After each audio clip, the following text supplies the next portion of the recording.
Mike Yoder, CEO of Alice. I'm excited about this because as you just heard them talking about, AI, machine learning, it is here.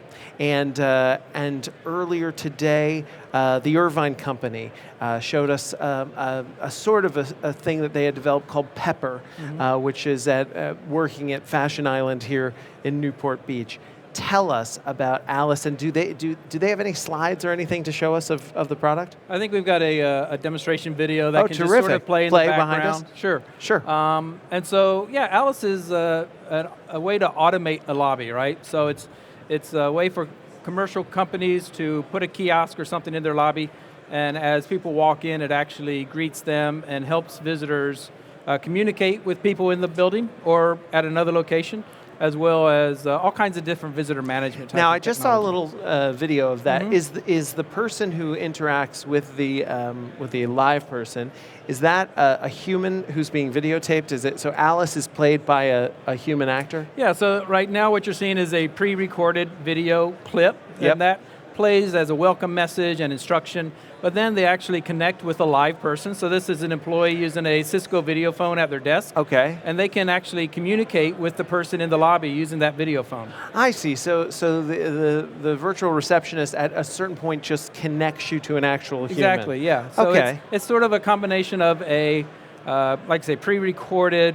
message to guide you through different aspects of the visitor management portion, and then it's communication with live people. What's the advantage to this over a conventional receptionist? So there's a lot of reasons why people are moving into this direction, right? Security is certainly one of them. We've heard a lot of people talk about that today. So taking a live person out of a public space and putting them behind secure doors is an important part of things that property management and facility managers are looking at today. And so this allows your employees to be communicating with people in your lobby from anywhere. They can be behind a secure door in a building across the city. It doesn't matter where they're at. Interesting. And then as well, there's a lot of financial reasons why companies are doing this. By automating this, it costs less than $500 a month at our high end, compared to a receptionist, which is going to cost you $40,000, $50,000 a year. So now wait a second. That's very interesting. You did catch my attention there. Yes, you're not paying for a receptionist, but if the virtual receptionist then connects you to a live person who's doing all the things, well, then you are in effect also having the human employee, right? That's right, and so that's the benefit, right? You still have the ability for companies to have a professional person-to-person conversation without the dedicated employee, right? Yeah. So that receptionist can now be put in the back of the building with the rest of the team where he is more productive as a co-employee. But they can also manage the lobby still. Or you can use your existing staff. You don't have to have a dedicated person. Now it's funny, I noticed the actor is, all of the actresses kind of do this wobbling motion. Is that to make someone walking by go, oh, there's motion, I should go ask that? Exactly, so we use motion detection. So when someone walks up, it'll actually greet them. But we also, the actors there are trying to gather people's attention. So they'll wave and they'll motion them in. And we have different types of receptionists. So we have 5 different English speakers that you can choose from. And then we also have, I think, 8 different languages. So now Chinese, German, French. Those greeters, are they pre-recorded? The ones that we offer are. Yeah. And so, like I said, there's a total of about 12 different ones you can choose from with 8 different languages. But then companies can also record their own. They can. So if they want their CEO to be the face of the system, or somebody in marketing, they can do that as well. Make it very branded and personal. That's terrific. Wow. So what else do people need to know about this? It's pretty fun. What else are people here at the show and people watching at home?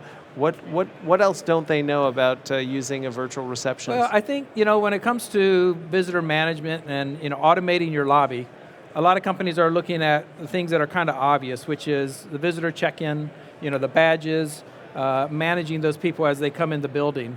What we've done is sort of taken that an extra step and not just trying to facilitate those limited features, but actually connecting live people with visitors. I think that's an important piece that a lot of companies forget about when they go to automate their lobby.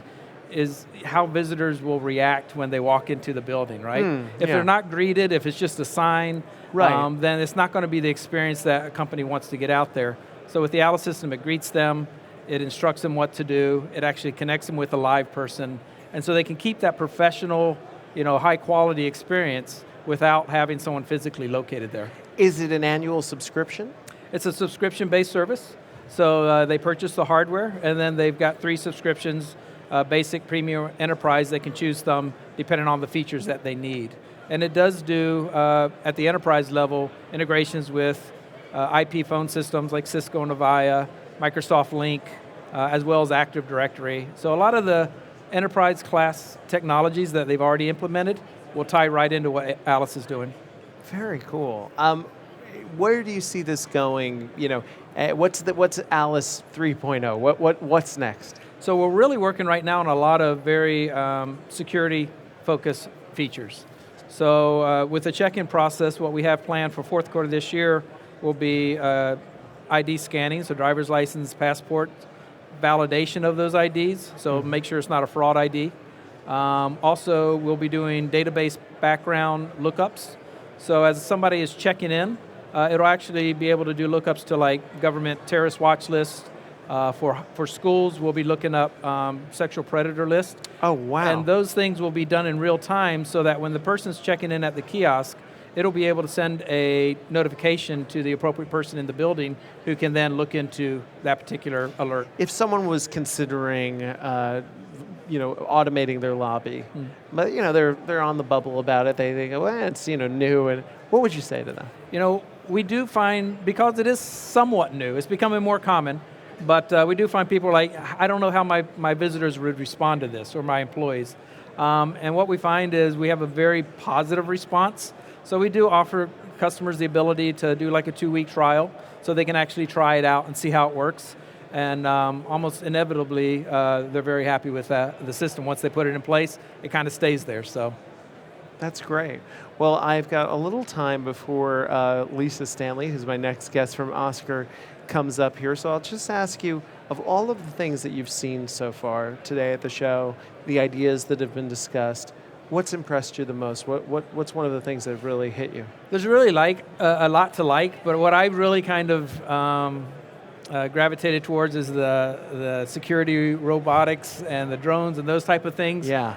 Because I think those automated systems, they sort of relate to what we're doing as well, right? How do we make buildings smarter, more efficient, safer? And I think there's a lot of things that are happening in that world that today, people are thinking, do I want a robot roaming my building? Maybe not.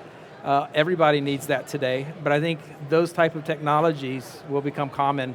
It's just a matter of time and adaptability, but it's coming. Yeah, it's interesting how the very things that are meant to keep us safe are at some points sort of the most scary sounding as well. Initially, right? They're just different. Yeah. Yeah. Well, Mike, thank you so much for being on the program. I really appreciate it. Thank you very much. Mike Yoder, Alice Receptionist, and if they want to follow you, where should they go?